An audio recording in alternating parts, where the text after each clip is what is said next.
जोधपुर के नारी निकेतन में गुरुवार को शहनाइयां गूंजी। अवसर था इंदु की शादी का। 20 साल पहले उसे लवकुश आश्रम के पालना गृह में कोई छोड़ गया था। यहीं पली बढ़ी, पढ़ाई की, संगीत में महारत हासिल की। बड़ी होने पर उसके लिए वर की तलाश की गई और नारी निकेतन के अधिकारी और कर्मचारियों ने भीगी आंखों से गुरुवार को इस बेटी को विदाई की।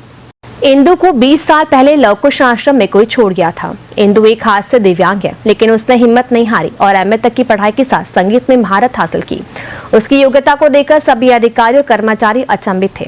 जब इंदु बड़ी हुई तो उसकी शादी का निर्णय लिया गया। अधिकारी और कर्मचारियों ने विज्ञप्ति निकाली और योग्य वर्ग की तलाश शुरू की।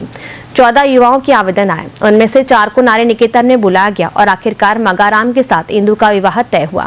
मगाराम बीएड कर चुके हैं और फिलहाल प्राइवेट काम कर रहे हैं। नारी निकेतन और समाज कल्याण विभाग के अधिकारियों ने कुछ सहयोग अपनी तरफ से किया तो कुछ भामाशाह की मदद ली गई और विवाह संपन्न हुआ।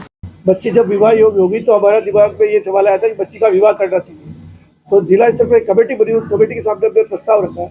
उसके बाद में हमने विज्ञप्ति जारी की कि एक विवाह योग्य कन्या हमारे यहाँ पर है जो एक हाथ से दिव्यांग है, उसका विवाह करना चाहते हैं। अखबार में विज्ञप्ति आने के बाद में हमारे पास 18 आवेदन पत्र प्राप्त हुए थे। कमेटी ने उन 18 आवेदन पत्रों की जांच की और जांच के पश्चात में केवल 4 आवेदन पत्र ऐसे थे जो हमें विवाह योग्य पाए गए थे। उन 4 आवेदनों को हमने अभ्यर्थियों को यहाँ पर बुलवाया था कमेटी के साथ। जब कमेटी ने 4 बच्चों का इंटरव्यू ले लिया तो कमेटी ने डिसाइड किया कि बच्ची का मामला है, बच्ची का मामला है तो बच्ची को भी इंटरव्यू देना चाहिए।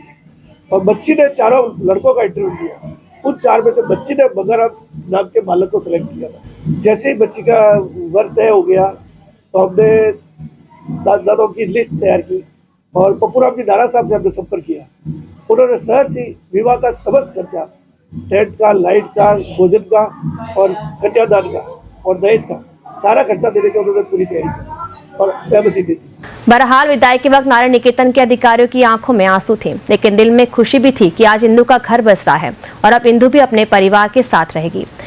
ये बच्ची पालने में आई थी, पहले लवकुश में रही और उसके बाद में गायत्री बालिका गृह में रही और फिर आफ्टर अबव 18 ईयर होने के बाद में हमारे यहाँ नारी निकेतन में इसको ट्रांसफ़र किया गया। इसकी फर्दर एजुकेशन हमने ग्रेजुएशन इसको यहाँ पे करवाया और इसको स्किल डेवलपमेंट कोर्सेज, योग एंड नेचुरोपैथी और ब्यूटी पार्लर के कोर्सेज और भी 2-3 हमने इसको कोर्सेज करवाए। और फिर रिहैबिलिटेशन के प्रोसेस में हमने इसकी मैरिज के थ्रू रिहैबिलिटेशन प्रोसेस को ज़्यादा सही समझा, क्योंकि फैमिली में जाएगी, बच्ची ने कभी बाहर की दुनिया नहीं देखी तो इस तरह से बाहर इसको करना अच्छा नहीं था।